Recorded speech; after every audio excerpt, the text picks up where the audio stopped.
Hello friends, childhood and growing up विषय में यानी बाल्यावस्था एवं उसका विकास विषय में हम साथियों का चुनाव जानेंगे कि किस अवस्था में कैसे साथियों का चुनाव करते हैं बच्चे। Selection of कंपनियंस। सम आयु समूहों में साथियों के चयन की प्रक्रिया विभिन्न अवस्थाओं में इस प्रकार है। यानी शैशवावस्था में, इन्फेंसी स्टेज में 1 वर्ष तक के बच्चे में भी साथी पाने की इच्छा होती है, लेकिन यह बात है कि वह किसी को बहुत चाहता है और किसी को कम। वह किसी के यहाँ जाना नहीं चाहता है कि किसी के यहाँ जाना उसे अच्छा लगता है। अपनी परिचर्या यानी जो परिचित करने वाले व्यक्ति हैं उनको बहुत चाहता है, जो उसकी देखरेख करने वाले हैं, परिचर्या करने वाले लोग हैं, उन्हें क्या है वो बहुत चाहता है। 2 वर्ष की अवस्था तक शिशु के साथी प्रौढ़ होते हैं, क्योंकि ये शिशु की परिचर्या तो करते ही हैं और उसके साथ बनकर उनके साथ खेलते भी हैं। यह बात स्पष्ट रूप से देखी जाती है कि जैसे शिशु अपने खिलौनों से खेलते हैं वैसे ही प्रौढ़ अपने शिशुओं के साथ खेला करते हैं। इसके बाद बाल्यावस्था में साथियों का चुनाव बालक कैसे करता है, यानी चाइल्डहुड स्टेज में 3 वर्ष से 5 से 6 वर्ष की आयु तक बच्चों के साथी घर के प्रौढ़ लोग और पड़ोस के बच्चे हुआ करते हैं। यानी 3 से 6 वर्ष तक के जो बच्चे होते हैं उनके जो मित्र हैं या साथी हैं वो घर के ही प्रौढ़ लोग होते हैं और जो पड़ोसी हैं उनके बच्चे हुआ करते हैं। इस प्रकार बच्चों का सामाजिक वातावरण घर और पड़ोस ही होते हैं। स्कूल आने पर बच्चे का मित्र यानी स्कूल आने पर बच्चे का जो मित्र क्षेत्र है यानी फ्रेंड सर्किल है वो अधिक विस्तृत हो जाती है, यानी ब्रॉड हो जाती है। वह स्कूल में अपनी रुचि के अनुकूल अपने साथियों का चुनाव कर लेता है। वास्तव में इसी समय बच्चे दूसरे साथियों के साथ खेलने की रुचि अपना लेता है। यानी छोटे बच्चों को तो जो समवयस्क साथी मिल जाता है वे उसी के साथ खेलने लगते हैं, परंतु बड़े बच्चे अपनी साथी का चुनाव करने में निर्णय शक्ति का उपयोग करते हैं, यानी वो सोच समझकर अपने साथियों का चुनाव करते हैं। इस निर्णय की कसौटी में आयु यानी एज फैक्टर, इंटेलिजेंस यानी बुद्धि फैक्टर और खेलने की कला यानी आर्ट ऑफ प्लेइंग को भी गिना जाता है।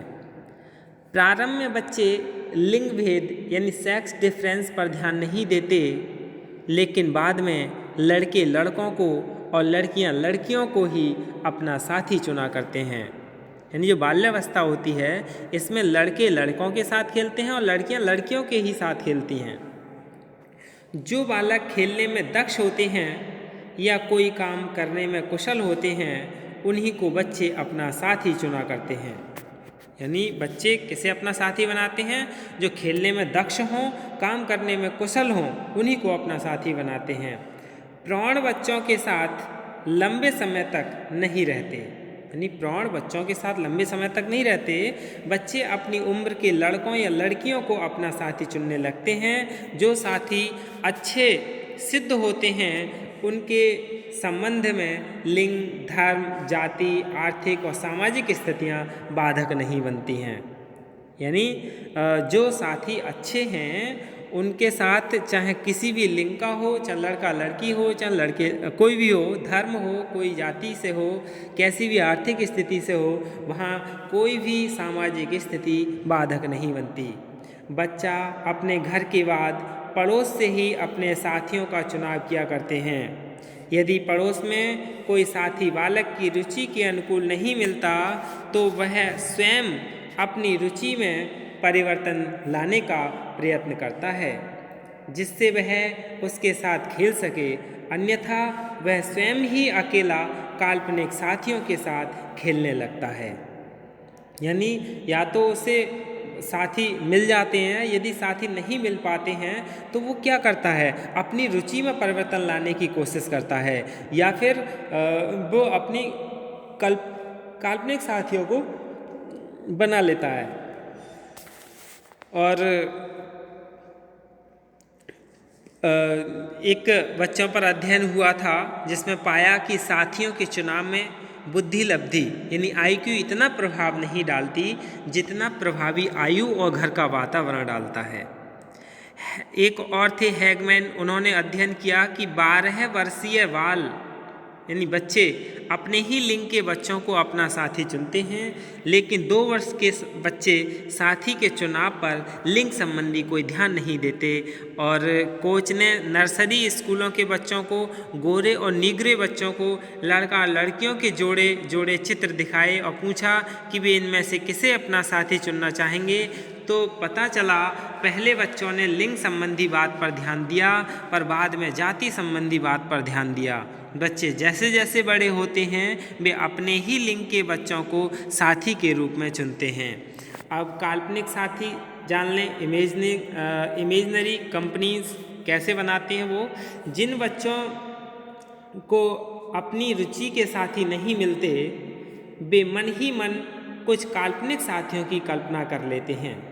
ये काल्पनिक साथी उनके लिए वास्तविक ही होते हैं। वे साथी की कल्पना करते समय उसे गुणों की तथा शारीरिक लक्षणों की कल्पना भी कर लेते हैं। बच्चे अपने काल्पनिक साथी के साथ खेलते समय बड़ा आनंद लेते हैं, क्योंकि जो काल्पनिक साथी होते हैं उन पर उसका खुद का अधिकार होता है। कुछ मनोवैज्ञानिकों के अनुसार वे बच्चे काल्पनिक साथी की कल्पना करते हैं जिन्हें माँ बाप का प्यार ठीक से नहीं मिलता है। यानी कौन ज़्यादा ऐसा काम करते हैं जिन्हें माता पिता का प्यार नहीं मिलता है। प्रतिभाशाली बच्चे अपने अधिक आवश्यकताओं के कारण काल्पनिक साथी अधिक चुना करते हैं। वे उनके साथ मन ही मन खेला करते हैं, क्योंकि प्रतिभाशाली बच्चों के लिए अपने साथी बनाने में क्या है, कठिनाई होती है। मनोवैज्ञानिक दृष्टि से काल्पनिक साथियों के साथ खेलना अच्छा नहीं माना जाता। काल्पनिक साथी आज्ञाकारी और दब्बू होते हैं। यानी जो काल्पनिक साथी हैं वो आज्ञाकारी और दब्बू होता है। इससे बच्चे में प्रभुत्व दर्शाने की प्रवृत्ति आ जाती है। जब वह अपने वास्तविक साथियों के साथ खेलता है तो उसे अड़चन होती है, क्योंकि पहले वो कल्पना में खेलता था और फिर जब रियलिटी में वास्तविक साथियों के साथ खेलता है तो उसे दिक्कत आती है, क्योंकि दूसरे उसके प्रभुत्व को स्वीकार नहीं करते।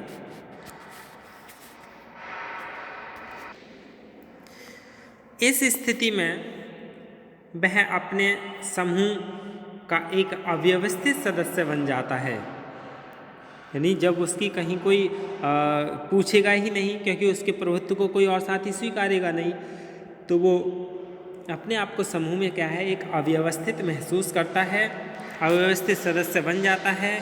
परिणाम यह होता है कि वह पुनः काल्पनिक साथियों में लौट जाता है, क्योंकि उन्हीं के साथ खेलकर वह अपना प्रभुत्व स्थापित कर सकता है। इसी में उसे आनंद भी मिलता है।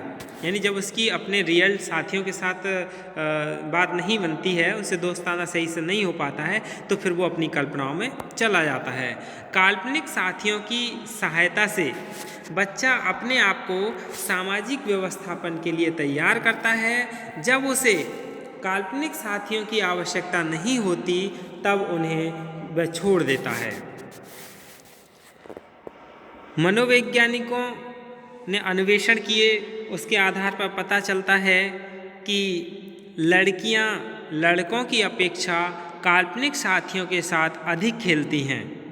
उन्हें भी साथी चुनने में कठिनाई होती है, क्योंकि उन्हें अपने साथी चुनने की अधिक स्वतंत्रता नहीं होती। इकलौते बच्चे, प्रतिभाशाली बच्चे या वे बच्चे जिनके भाई बहन की आयु में बहुत अंतर होता है, काल्पनिक साथियों के साथ खेला करते हैं। टर्मैन ने अध्ययन किया और अध्ययन करने पर पता लगाया कि प्रतिभाशाली बच्चे किसी न किसी काल्पनिक साथी के साथ प्रत्येक समय खेलते हैं। यानी कुछ लोग ऐसे होते हैं जो काल्पनिक साथियों के साथ खेलते हैं। जैसे रास्ता चलते कुछ लोग अपने आप ही बुदबुदाते रहते हैं, यानी वो अपने आप में ही खोए रहते हैं। 3 वर्ष की अवस्था से बच्चे अपने साथियों के साथ खेलना शुरू करते हैं और 5-6 वर्ष की अवस्था तक इनके साथ खेला करते हैं।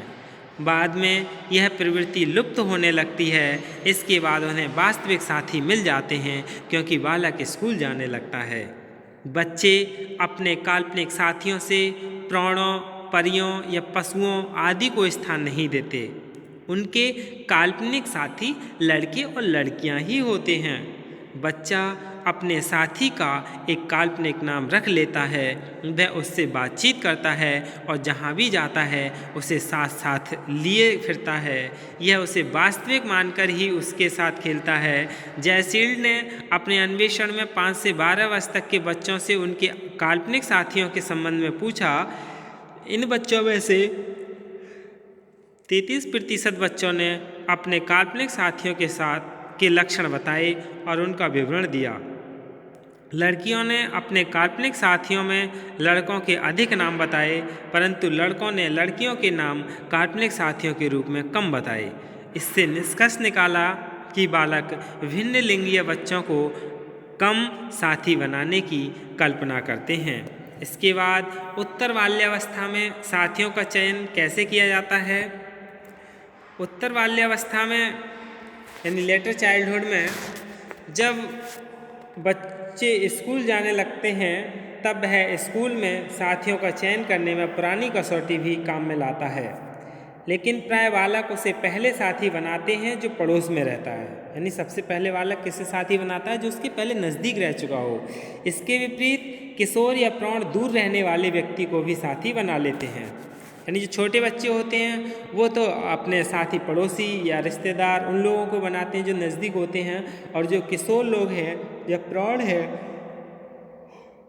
वो दूर वाले लोगों को भी अपना साथी बना लेते हैं। पड़ोस के बाद बालक जैसे शारीरिक स्वरूप अपनी जैसी शारीरिक और मानसिक आयु के समान सामाजिक प्रवणता के साथी को चुनना पसंद करता है। वह चुनाव में मानसिक आयु और सामाजिक प्रवणता पर विशेष ध्यान देता है। वानी ने अपने अन्वेषण में पाया, यानी वानी एक रिसर्चर थे, उन्होंने अन्वेषण किया, पाया कि बालक अपने मित्रों के चुनाव में बुद्धि लब्धि या IQ या बौद्धिक विकास और शैक्षिक सफलता को भी प्रमुख स्थान देते हैं। इसलिए यह आवश्यक है कि बच्चों को ऐसे पड़ोस में रखा जाए जहां उन्हें समान बुद्धि, शैक्षिक योग्यता और आयु के साथी अच्छी प्रकार मिल सकें। और बाल्यावस्था के अंतिम दिनों में बालक भिन्न लिंगीय बच्चों को साथी नहीं बनाते। बहुत ही ऐसे कंडीशन में ऐसा होता है कि अपने ही लिंग के बच्चों को भी अपना साथी चुनते हैं। बाल्यावस्था के अंतिम दिनों में बच्चों द्वारा अपने मित्र का चुनाव करते समय सामाजिक और आर्थिक तत्वों पर भी ध्यान दिया जाता है। यदि बच्चों पर कोई बाहरी दबाव न पड़े तो वे अपने साथियों का चुनाव करने में धर्म और जाति की बातों पर ध्यान नहीं देते। वे केवल यह देखते हैं कि उनके साथी का व्यवहार संतोषजनक होना चाहिए। इस काल में साथियों का चुनाव करते समय वे दूसरे स्कूल, दूसरे पड़ोस के बच्चों को कम चुनते हैं क्योंकि वे उनके लिए पराये होते हैं। तो जो बालक अधिक प्रतिभाशाली या अधिक मंदबुद्धि वाले होते हैं उन्हें कम साथी मिलते हैं, उन्हें अपना समय प्राय अकेले ही बिताना पड़ता है। इसका कारण क्या है कि उनकी कोटि के बालक जैसे मंदबुद्धि बालक हैं या तीव्र बुद्धि बालक हैं, उन्हें अपने साथी नहीं मिल पाते, कम ही मिल पाते हैं। और जो प्रतिभाशाली बच्चे होते हैं वो सामान्य बालकों की क्रियाओं से जल्दी ऊब जाते हैं, और मंदबुद्धि सामान्य बुद्धि बालकों की क्रिया में ठीक से भाग नहीं ले पाते हैं, इसलिए वे समूह में अपने को व्यवस्थित नहीं कर पाते हैं। यही क्या है, साथियों का चुनाव करना है विभिन्न अवस्थाओं में। धन्यवाद।